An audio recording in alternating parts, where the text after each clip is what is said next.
Halo semuanya, apa kabar? Yuk kita membahas tentang wujud zat dan perubahannya. Tujuan pembelajaran kita hari ini adalah untuk mengenali materi dan karakteristiknya, untuk mempelajari karakteristik wujud zat atau materi, untuk mencari tahu bagaimana perubahan wujud zat terjadi. Apa itu materi atau zat? Materi atau zat adalah segala sesuatu yang memiliki massa dan menempati ruang. Materi ada yang berupa makhluk hidup seperti manusia, hewan, tumbuhan, jamur, dan bakteri. Ada juga yang berupa makhluk tak hidup seperti buku, tas, meja, awan, langit, tanah, dan sebagainya. Ciri-ciri materi. Yang pertama, memiliki massa. Massa adalah besaran suatu benda. Massa suatu benda bisa berbeda dengan massa benda lainnya. Biasanya massa digunakan untuk mengukur banyaknya zat padat. Yang kedua, memiliki volume. Volume adalah ukuran banyaknya jumlah zat. Volume biasanya digunakan untuk mengukur banyaknya zat cair. Berikutnya adalah klasifikasi jenis-jenis zat dan sifatnya. Yang pertama, zat padat. Zat padat memiliki sifat, bentuk, dan juga volume yang relatif tetap. Sifat-sifat benda padat adalah bentuk dan volumenya tetap, berubah dengan cara tertentu, memiliki massa, dan tidak bisa ditempatkan dan tidak bisa mengalir. Ciri-ciri benda padat adalah bentuk dan ukurannya tidak akan berubah meskipun dipindah-pindahkan dari wadah satu ke wadah yang lain, namun dapat diubah dengan cara tertentu, misalnya dipotong atau dipanaskan. Volumenya tetap dalam kondisi tertentu secara konsisten. Zat penyusunnya sangat rapat. Selanjutnya, zat cair merupakan salah satu bentuk dan wujud benda yang berupa cairan dengan sifat-sifatnya yang khusus dan tentu saja berbeda dari benda padat dan benda gas. Sifat benda cair adalah memiliki sifat yang tidak tetap karena molekul penyusunnya bergerak bebas dan terus berubah mengikuti wujud dan bentuk wadahnya.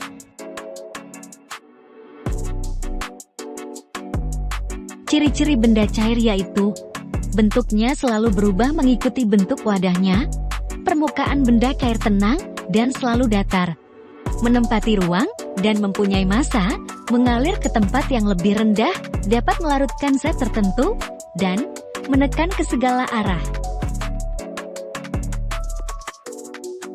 Zat gas adalah salah satu bentuk dan wujud benda yang mempunyai volume dan bentuk yang selalu berubah-ubah sesuai dengan wadahnya. Sifat benda gas adalah menekan ke segala arah, mengisi seluruh ruang yang ditempatinya, ada di segala tempat, dan memiliki massa yang berat, gerakan partikelnya bebas, dan susunan partikelnya tidak teratur. Ciri-ciri benda gas yaitu, benda gas dapat bergerak ke segala arah, partikel zat gas bisa menyebar ke segala arah. Bentuk dan volumenya berubah-ubah sesuai dengan tempatnya. Kerapatannya rendah, dan benda gas tidak dapat digenggam dan tidak terlihat. Sebelum kita lanjut, jangan lupa subscribe channel ini ya.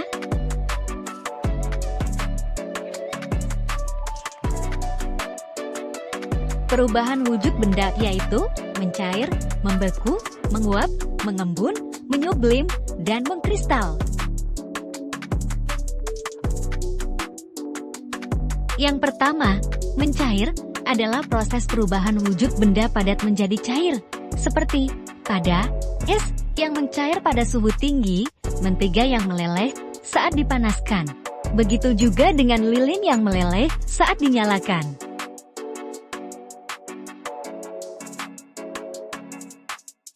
Yang kedua, membeku adalah perubahan wujud benda cair menjadi padat, seperti air yang berubah menjadi es di dalam kulkas, lelahan lilin yang mengeras bila tidak dipanaskan, dan yang paling enak, puding yang cair menjadi padat jika didinginkan.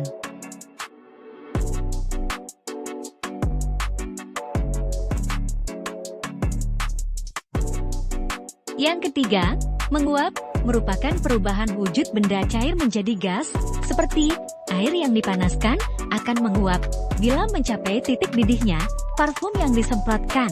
mengeluarkan bau yang menyengat akibat adanya proses pelepasan molekul atau penguapan.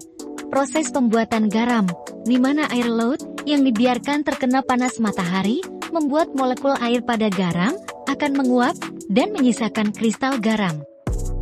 Mengembun adalah perubahan wujud benda gas menjadi cair, seperti embun pagi hari yang terlihat di permukaan daun, embun pada tutup gelas yang berasal dari minuman panas yang menguap, embun pada kaca, di mana gelas yang diisi es mulai mencair yang menyebabkan adanya penguapan di dalam gelas.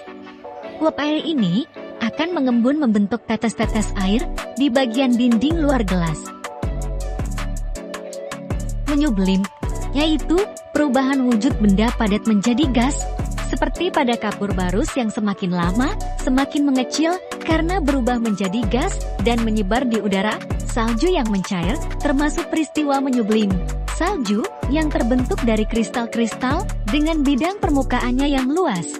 Sehingga semakin besar luas permukaan salju yang terpapar udara, maka semakin banyak molekul yang dapat menyublim. Begitu juga dengan es yang keluar dari kulkas. Ketika es batu yang baru dikeluarkan dari kulkas dan diletakkan dalam suhu ruang, akan mengeluarkan asap yang banyak.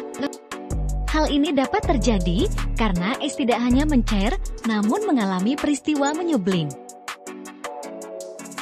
Yang terakhir, mengkristal atau menghablur adalah perubahan wujud benda gas menjadi padat.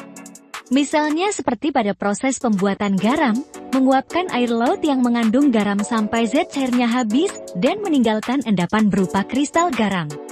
Terbentuknya salju dengan proses pembentukan kristal es yang langsung terjadi melalui uap air di awan yang jenuh, sehingga uap air akan diubah langsung menjadi butiran salju. Pemurnian gula pasir berasal dari air tebu yang diolah, disaring, dan jika sudah bersih, maka dilakukan pemanasan dan kristalisasi. Demikianlah ulasan kita hari ini. Semoga bermanfaat ya.